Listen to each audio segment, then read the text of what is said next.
Саламатсыздарбы? НТС телеканалынын түз эфиринде жаңылыктар менен таанышып алыңыздар. Аларды мен Мирзат Муканов айтып берем. Ош областынын Өзгөн районундагы көмүр шахтасында 3 жумушчу каза болду. Алар Абке ишканасында иштеген кытайлык жарандар экени белгилүү болду. Маркумдар 51 жана 49 жаштарда экен. 3 адамдын өлүмүн алып келген кырсык Салам Алик айыл аймагынын Кара Дөбө айылына жакын жерде катталган. Бул окуя 20 мартка караган түнү болгону менен эми гана ачыкка чыгууда. Областык милициядан билдиришкенде көмүр казуу иштерин жүргүзүп жаткан 50 метр бийиктиктен кулаган көмүр аралаш таш 3 жумушчуну басып калган. Урандынын астында калгандардын сөөктөрүн кесиптештери өз алдынча чыгарып, милиция кызматкерлерин өткөрүп беришкен. Каргашалы окуяга байланыштуу соттук медициналык экспертиза дайындалып, учурда иликтөө иштери жүрүп жатат. Адам өлүмү менен аяктаган авария. Бишкек Нарын-Торгар жолунун 138 чакырымында Боом Капчык айында үрөй учурган жол кырсыгы катталып 3 адам каза болду. Жол кыймылынын коопсуздугун камсыздоо башкы башкармалыгы берген маалыматка ылайык, каргашалы окуя 20 март күнү саат 3:30 чамасында катталган. Анда 30 жаштагы айдоочу Honda Step вагон машинасы менен чыгыштан батышты көздөй бара жатып, рулга ээ боло албай жолдун жээгиндеги тосмону сүзүп токтогон. Авариядан улам жүргүнчү катар бара жаткан 35 жаштагы 2 аял ошол жерде мүрт кеткен. Айдоочусу болсо Кемин райондук ооруканасында каза тапкан. Учурда 25 жаштагы жүргүнчү кыз дарыгерлердин кароосунда жатат. Анын айтымында айдоочу эңкейип бөтөлкө алам деп рулду оңго буруп жибергендиктен тосмону барып сүзгөн. Жол кырсыгына катышкан унаа айып аянтчасына жеткирилип, тийиштүү экспертизалар дайындалып, тергөө иштери жүрүүдө. Жалал Абад шаарына киргизилген өзгөчө кырдаал режими алына элек. Мындай тартипти киргизүүгө нөшөрлөп жааган жамгырдан улам Гөгарт дарыясында суу ташкындоо коркунучу жаралганы себеп болгон.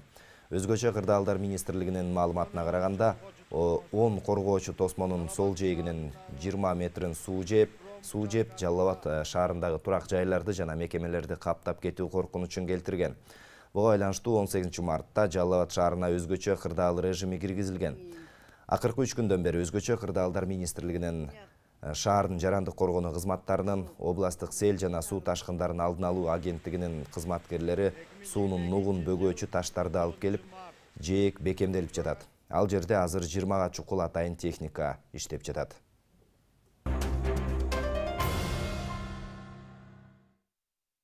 Бишкек шаарынын мурдагы мэринин милдетин аткаруучу Эрмек Нургазиев номер 1 тергөө абагына киргизилди. Бул тууралуу Чүй областык милициясынан билдиришти. Ал 18 мартта Ички иштер министрлигинин кызматкерлери тарабынан алдамчылыкка шектелип кармалган. Тергөөнүн маалыматы боюнча 3 жыл мурда июль айынын башында Октябрь райондук ички иштер башкармалыгына турак жай курулуштарынын биринин төрагасы болуп иштеген адамга чара көрүү боюнча бир нече адам арызданып, анын мурда сатылган батирлерди кайра сатып, натыйжада $68.550 материалдык чыгым келтиргенин билдиришкен. Кийин шектүүгө карата баш аягы 7 арыз түшкөнү жана келтирилген чыгым 8 миллион сомго чукулдаганы такталган.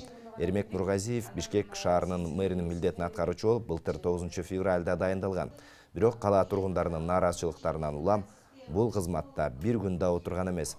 Аны ошол кездеги премьер-министр Улукбек Марипов жумуштан алган. Кытайда кырсыкка учураган учакта кыргызстандыктар болгон эмес. Мындай маалыматты Гуанчжоу шаарындагы башкы консулдук таратты.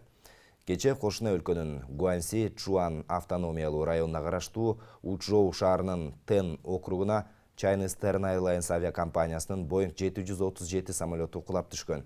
Анын ичинде 133 жүргүнчү бар болчу. Алынган маалыматтарга караганда, бул учак түшкү саат 1-лерде Куньминден Гуанчжоуга карай учкан.